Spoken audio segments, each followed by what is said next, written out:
Shalom, shalom, shalom. Amahoro y'Imana akomeze kubana namwe, ubwiza bw'Imana akomeze kuba kuri mwe. Ndabashimiye. Amazina ni Innocent nk'ibisanzwe, mbakunda cyane bivuye ku mutima. N'abakunda cyane bivuye ku mutima, ntago naza una umukozi w'Imana nk'uyu nguyu kugira ngo aze kutambutsa ubutumwa bwiza. Abari mu Rwanda, abari rwota amasimbi, mwese ndabifuriza ibihe byiza. Ndagushimiye wowe wakoze subscribe kanasharinga ibiganiro byacu. Imana igumugisha. Nawe utarabikora biroroshe cyane, na amasegonda 5 cyangwa 10 ugakandaho. Wamara gukandaho ukaba winjiye mu muryango mugari w'ijwi ry'amahoro, ukazajya ubona ibiganiro byacu buri gihe uko bukeye nuko bwije. Rero Imana igumugisha. Hari gihe uri mu bibazo, uri mu gerageza utishimye, kubwire ngo Imana niyo kwiringirwa kandi Imana niyo yo kwizerwa. Imana ibagirire neza cyane kandi ihaze kwifuza ku mutima yanyu. Turi kumwe rero n'umukozi w'Imana, umuhanuzi w'Imana, umuvugabutumwa. Turi kumwe umuvugabutumwa, umuhanuzi w'Imana, umupasiteri. Tugarukanye aha ngaha kuri kamera kugira ngo noneho Imana ibahereze umugisha. Umukozi w'Imana, umuvugabutumwa, umuhanuzi, umuririmbyi, kandi yahanuriye abantu benshi, asengera abantu benshi. Imana imukoresha iby'ubutwari, niyo mpamvu azajya aza kenshi gutambutsa ubutumwa bwiza aha ngaha ku ijwi ry'amahoro. Imana ibahereze umugisha kandi Imana imugire neza. Namwe aho uhereye hose ushobora kumva ikiganiro, ushaka gutanga ubutumwa bwiza, kuvuga ngo ufite ubutumwa ushaka gutambutsa, ufite ubuhamya, nimero iri aho ngaho, turaza kuyitambutsa kugira ngo muzaduhamagare, noneho tuzabakire, muzaze ku ijwi ry'amahoro, ubundi tuzabane. Imana ibamugisha, Imana ibashigikire cyane. Ndaza gutanga nimero yanjye mbere kugira ngo umuntu uzumva ikiganiro agashaka gutanga ubutumwa, atari kugira ngo musengere, umukozi w'Imana arahari azamusengera. Ushaka kuza gutanga ubutumwa bwiza, ushaka ufite message, uri umuhanuzi, ushaka gutanga ubuhamya, uri umuririmbyi, waduhamagara kuri iyo nimero ngiye gutanga kuri nimero tuguhaye kuri 0788 25 40 10. Ufite impano iyo ari yose ariko mu bijyanye n'iyobokamana, duhamagare tugufashe, uze utambutse ikiganiro. Uri umuhanuzi, uri umuvugabutumwa, uri umuririmbyi, tugwaye ikaze uherereye hose, uze tuguhereza umwanya twakira muri studio, cyangwa se uduhamagara, tuzaduhamagare tugusange aho waba uherereye hose. Mukozi w'Imana, amahoro. Amahoro. Umeze neza? Ndashima Imana. Igira ka mikrofone neza. Urashima Imana? Ndashima Imana. Uyu munsi nta courage ufite? Uyu munsi nta courage, ariko biragenda biza hamwe no gusenga, Imana irabigenza neza. Yego. Uyu munsi nanone udufitiye iki? Uyu munsi wa none rero bafitiye ubutumwa Imana yamaye, ariko nzi ko Imana irabana natwe. Yego. Imana ihimbazwe cyane, kumeze neza. Ndashima Imana. Amavuta. No gushima Imana cyane buriya. Iyo wavuzweho nayo byanze bikunze ntago wacuyuka. Yego. Ntago wacuyuka iyo wavuzweho n'Imana. Ngo byange ko ntago ushobora gucuyuka. Ko dutangiranye none amagambo akomeye. Iyo wavuzweho n'Imana ntago ushobora gucuyuka. Yego. Mana yo mu ijuru. None se tangira usenga Imana, noneho duhite twinjira mu kiganiro nyirizina. Yego. Mana yacu, Imana nziza, Imana yera. Yego. Kanya turagusabye ngo uzubane natwe, iteka Mana ikiranuka. Dore ni wowe utwicaje mu studio, rero kano kanya Mana uzutwiyoborere kandi uzudukoze ikara ku munwa, kandi witeka Mana ikiranuka uzubane natwe, tangirane nawe kare tuze gusuzanya nawe. Amen. Imana ishimwe cyane. Utangiye uvuze ijambo rita gucuyuka. Ngo abataravuganye n'Imana harya, abataravuganye nayo baracuyuka. Abataravuganye n'Imana bagiye gucuyuka. Baracuyuka. Ariko Felicien, muri ibi bihe biragoye. Satani afite imbaraga nyinshi. Satani ari gukora. Uri kubona gute ibi bihe wowe? Ibihe ni ibihe bikomeye, ariko ibi bihe ari nabyo impamvu Imana inyicaje kuri ku ijwi ry'amahoro kano kanya. Ariko iyi televiziyo ifite n'ijwi ryiza, ifite izina ryiza, ijwi ry'amahoro. Rero ndagira ngo mbwire abantu basenga Imana n'abari gusenga ubu ko mbazaniye amahoro ku Mana. Nyine ni ijwi ry'amahoro. Burya ufite amahoro uba wumva utuje, ufite umunezero kubera ko ufite iki? Amahoro. Ariko Felicien, bavuze ngo abantu batiringiye Imana baraza gucuka muri iyi minsi. Sinzi wenda icyo uraza kuvuga, hari ubutumwa Imana yaguhaye ugiye gutambutsa kandi ufite bwinshi cyane ugiye gutambutsa. Ni iki wabwira abanyamasengesho bari gusenga? Ni iki ko abantu benshi bari kwirara ngo wapinga iby'Imana ngo byaratinze ngo kubera ko yaratubeshye? Ni iki wabwira abo bantu benshi? Ikintu nabwira abanyamasengesho, kubabwira bakambara imbaraga bagasenga cyane, ndetse n'utasengaga agasenga.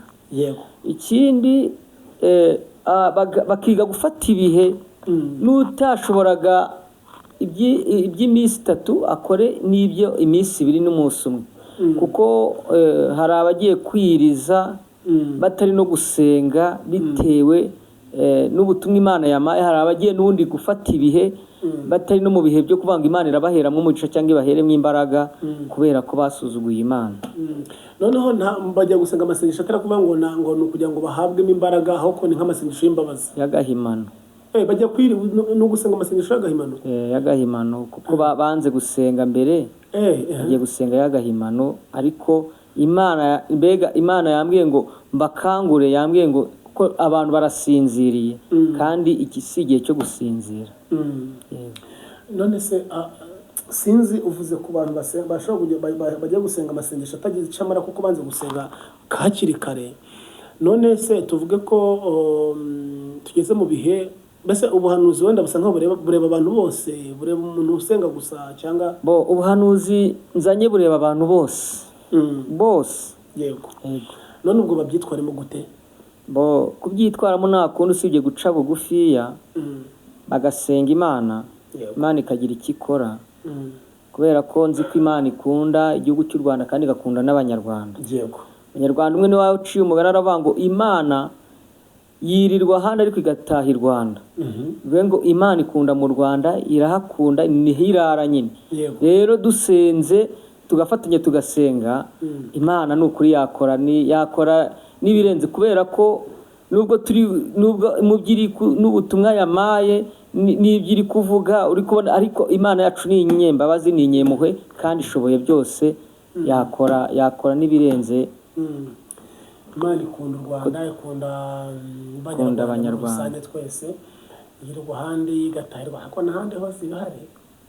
Mu Rwanda ho mbona ari akarusho. Mu Rwanda ni akarusho kuko uzarebe hano mu Rwanda n'abakozi b'Imana benshi n'abantu basenga benshi, njya nkareba ngakurikirana amakuru, ariko mu Rwanda ho barasenga. Ku isi mu Rwanda barasenga, bubaha n'Imana. Ku isi mu Rwanda barasenga pe, mva reka vuga ngo turasenga. Nawe urasenga, nawe uri umukozi w'Imana, umuntu Imana yakoze murasenga. Ku isi mu Rwanda turasenga, Abanyarwanda barasenga kandi dufite Imana rwose. Felicien, ni iki ushobora kubabwira? Ni iyo message, ni message ubwo twinjira muri site cyo gutanga message. Twinjira mu rwanda rwo gutanga message ko wabwiye ngo byanga bikunda, ngiye wampamagara mbwa ati rwose Rungano ndashaka kuza gutanga message ku jwi ry'amahoro, kandi nuko Imana yambwiye ko ngomba kuranze tanze ubuhanuzi cyangwa se iyi message irihutirwa, iri umunyarwanda wese aherereye mu Rwanda ndetse no hanze yabo. Hanyuma rero ngatubwire komeza utambutse message, hama noneho ubwo bari kumva ikiganiro baraza gusenga uko amasengesho agamera ntabwo Imana yashaka. Felicien, komeza utange message yawe. Yego. Ubwo rero nari ubundi akenshi buriya ngewe Imana hagiye mba nicare nko mu ntebe nkabona ijwi ry'Imana riraje naba cyangwa ndyamye mu bicuko bya nijoro nkabona Imana iraje iranyeretse, ikanyereka mbega ibyo iri kudupangira. Nagiye kubona rero mbona mu Rwanda inzara ibaye inzara, nkabona n'abafite amafaranga bari kujya ku masoko guhaha ariko bakazira aho ngaho babuze icyo bagira ute babuze icyo bahaha. yego ubwo ngubwo mbona ni ibintu bikomeye ariko nkabona ku bantu bikomereye ku bantu batasenze Imana kuko nabonaga abantu bari kujya ku masoko nkabona utufuka bari bajyanye batuziyeho amafaranga bayafite mu ntoki. Imana irambwira ngo inzara iraje kandi ibyo kurya bigiye kubura, ibintu bigiye guhenda, ikintu cyose kigiye guhenda, ariko Imana irambwira ngo mbwire ubwoko bwayo buce bugufi ya busenge mbega umuturanyi asengera umuturanyi, mbega inshuti zisengerane kugira ngo Imana igire ikintu ikora. Kuko nagiye kubona mbona iyo nzara igeze ku rubyaro, igeze ku bigo by'amashuri, igeze ahantu hose, mbona n'ibigo by'amashuri bimwe birakinze kubera inzara. Mbona birakinze, mbona abanyeshuri bamwe baratashye, mbona bavuye ku ishuri babuze ibyo kugira ute, babuze ibyo kurya, n'ibyo baryaga bari kuvuga ngo nibahaga, mbona baratashye. Imana rero irambwira ngo mbwire ubwoko bwayo basenge Imana igira icyo ikora kuri iyi nzara, kubera ko Satani nabonaga yizamukiyemo, nkabona mbona ibintu bibaye bibi cyane, mbona ingo zirasenyutse kubera kutumvikana. Umugabo yajya gushakisha icyo kurya agataha agasanga nkabona nta kintu acyuye, ingo nyinshi zirasenyuka. Ariko Imana irambwira ngo mbwire abantu basenge, abantu banze gufata ibihe ngo basenge. Imana irambwira ngo mbabwire ngo ni ukuri n'utazi gusenga iminsi 3, n'utazi gusenga iminsi 2, iyeranje yiyiriza umunsi umwe n'amazi ari kunywa, Imana igira icyo ikora. Kubera ko nagiye kubona mbona abantu basenze Imana bafashe ibihe byo kwiriza, mbona abo bantu nibo babashije gutambuka ibyo bihe, mbona nibo abantu batandagaye. Nitangira nakoresheje ijambo ryo gucuyuka, ni ukuri nabonye abantu bacuyutse. Ibyereko nabonye abantu bacuyutse, mbona abantu babaye babi, mbona ingeso, mbona kwa kundi nagendaga mu muhanda nkabona umuntu wagendaga yitonze ariko narinzi ko atari igisambo, nkabona abaye igisambo. Mbega mbona abantu baragaragaye benshi, mbona abantu baragaragaye pe. Umukozi w'Imana nabonye abantu benshi bagaragaye. Buriya hari abantu benshi batwihishemo, ariko Imana igiye gutwikurura abantu benshi ugiye kubabona, abantu bihishe abanyamasengesho mu buryo bwose bushoboka. Yego kuko ngiye kubona mbona iyi nzara igeze ku mukene, igeze ku mukire. Kuko nagiye kubona mbona n'imodoka nyinshi ziparitse mu gipangu, mbona babandi bari bafite amamodoka bayaparitse mu bipangu, nkabona bari kuyashakira abakiriye bababuze, akabura n'ugura n'imodoka. Ni ibintu birakomeye. Ariko Imana irambwira ngo mbabwire abumva bumve, bakora amasengesho yo kwiriza. Udashoboye iminsi birakora umunsi umwe, ushoboye ayibira akora 3. Imana igira icyo ikora, yongere ituvomerere, kuko nabonaga abantu benshi bumagaye.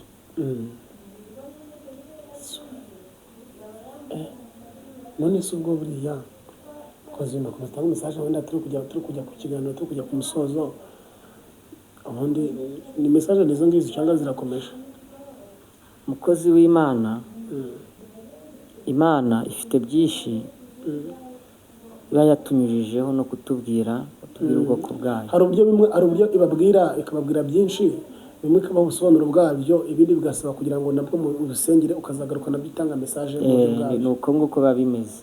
Ariko iyi message yo ni yihutirwa, kubera ko abantu n'udashoboye iminsi 2 akora umwe, uko ushoboye 2 akora 3, kugira ngo Imana igire icyo ikora. Kuko kamanze nkubwire mukozi w'Imana, buriya nkawe ndabizi uri umunyamasengesho, ugikora na 3, ugakora na 7, amasengesho y'iminsi 7. Ariko reba nawe wambwiye ngo umeze neza, ariko nawe umeze neza. Rero nubwo waba utariye, ariko wibaza umuntu umenye uhera ku wa mbere ari kurya, akageza ku wundi wa mbere, agatangira ukwezi kwa mbere ari kurya, akageza mu kundi kwa mbere, Yego. uwo muntu muratandukanye cyane. Cyane. Uwo muntu rero, abo bantu niba Imana yarumye yambwiye ngo mbabwire basenga Imana, biga kwiriza, kubera ko Imana iradukunda. Ntabwo Imana irobanura ku butoni kugira ngo Imana igire icyo ikora.